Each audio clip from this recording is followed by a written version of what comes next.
We always talk about structure, right? How does the bass relate to structure and all the game fish? I'm standing on a dry sandbar here on low water. It's dry, it'll probably get flooded on water as it comes in.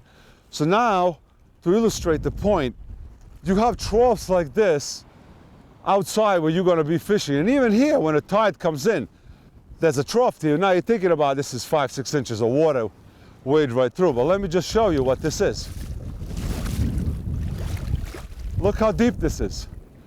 Now, the bass can just lay in here and the white water will come over, push all the bait around. They'll just sit here away from the current, not having to fight the current and the waves, and just come up and pick at fish.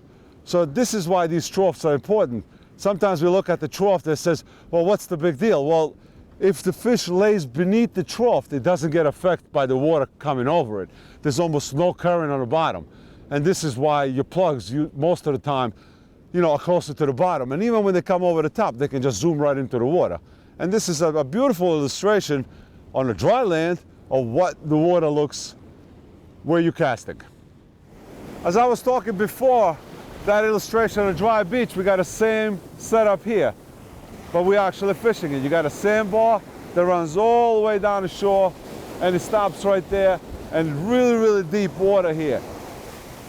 For most of the morning, there has been fish here just kind of shut off right now, but at nighttime, you can use a needlefish or SP minnow or a bucktail and just cast up on top of that bar and just work it in that trough.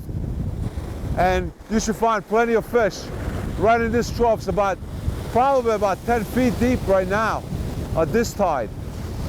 So this is a perfect illustration of what I was talking before. A big sandbar and a big trough. The only question is what tide the fish will be there. And usually, for the most part, this will work out when there's more water than less. If that sandbar is dry, you're not going to get a lot of fish to come in here. But once the waves start washing over that sandbar, the fish will come feed right in here, especially at nighttime. And if you look at it, about 30-40 yards down, there's a point where that sandbar actually ends. So the fish have the exit.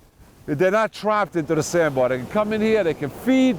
If they don't feel there's enough water, enough food, they feel threatened, they can just shoot out 10 feet, 20 yards down the beach, and they're gone in deep water. And that's it. Perfect example of structure on a sandy beach.